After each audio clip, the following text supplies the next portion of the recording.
اپنا سودا بیچنے کے لیے قسمیں اٹھاتا ہے۔ یہ وہ چیزیں ہیں جسے ہم بڑی بات نہیں سمجھتے۔ اللہ رب العزت ہمیں سمجھ عطا فرمائے۔ تو میرے عزیز بھائیوں کہ اسی طرح اونٹ کا گوشت کھانے کے بعد آپ نے کہا کہ وضو کیا بھی ہو تو کرنا چاہیے۔ اسی طرح نبی کریم صلی اللہ علیہ وسلم نے فرمایا من غسلہ المیت فلیغتسل ومن حملہ فلیتوضا، جو کسی میت کو غسل دیتا ہے اسے چاہیے کہ وہ اسے غسل دینے کے بعد خود غسل کرے۔ ومن حملہ، جس نے میت کو ہاتھوں پہ اٹھایا ہے اسے چاہیے کہ وہ وضو کرے۔ یعنی یہ وہ چیزیں ہیں جو حدث ہیں جس کے متعلق وضو کا حکم ہے۔ اسی طرح نماز، چاہے آپ پاک ہیں، یعنی آپ پہ کوئی بڑا حدث نہیں بھی ہے تو آپ بے وضو ہیں تو نماز کے لیے دو چیزوں کے لیے وضو فرض ہے۔ پہلی چیز نماز، اللہ نے اس کا حکم سورۃ مائدہ میں فرمایا یا ایھا الذین آمنوا اذا قمتم الی الصلاۃ فاغسلوا وجوہکم وایدیکم الی المرافق وامسحوا برؤوسکم وارجلکم الی الکعبین، یعنی نماز پڑھنی ہے کیونکہ مفتاح جو ہے نماز کی چابی جو ہے یہ وضو ہے۔ مفتاح الصلاۃ الوضو، نماز کی چابی جو ہے یہ وضو ہے۔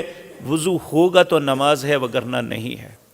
بالفرض اگر کسی سبب وضو نہیں کر سکا، بیماری کی وجہ سے، پانی نہ ملنے کی وجہ سے، تو فتیمموا صعیدا طیبا، پھر پاک مٹی کے ساتھ تیمم کر لے۔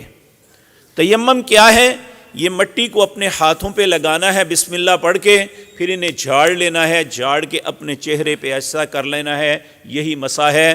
لوگ ہر جگہ پہ ایسے کرتے ہیں، یہ نہیں، یا پاؤں پہ۔ مسح یہ ہے ہاتھوں پہ مٹی لگا کے اس طرح ہاتھوں پہ کر کے جھاڑ کے اپنے چہرے پہ لگا لیں گے، یہ آپ کا وضو کا قائم مقام ہو جائے گا۔ جب تک بیماری ختم نہیں ہوتی یا جب تک پانی نہیں ملتا، چاہے کئی سال بھی گزر جائیں، تو یہ مسح جو ہے یہ انسان کو طہارت کا فائدہ دے گا۔ اللہ رب العزت نے انسان کے لیے آسانی پیدا فرمائی ہے۔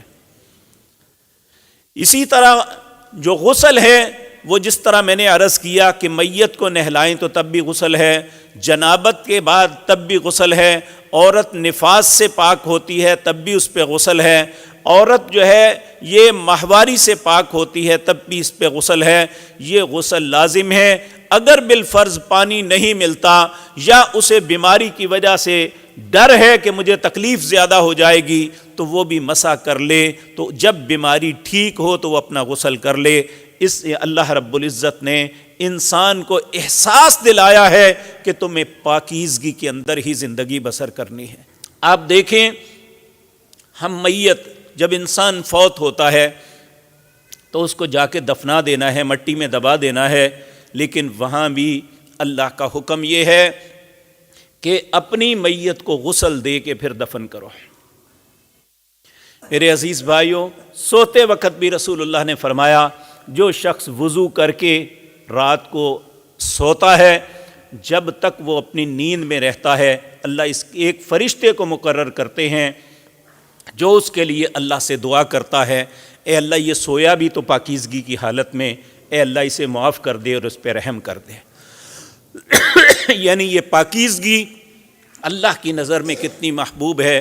اللہ مجھے اور آپ کو توبہ کرنے والا اور پاک رہنے والا بنا دے۔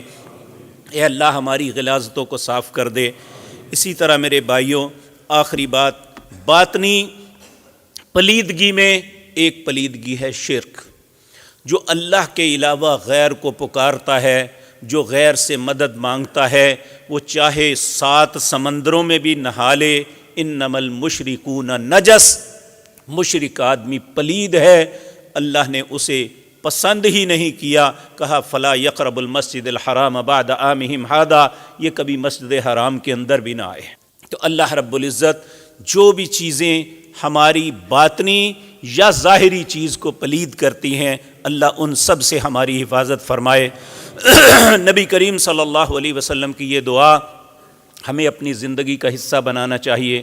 اللہم طہر اعیننا من الخیانہ والسنتنا من الکذب وقلوبنا من النفاق واعمالنا من الرياء واموالنا من الربا برحمتک یا ارحم الراحمین۔ سبحان ربک رب العزۃ عما یصفون وسلام علی المرسلین۔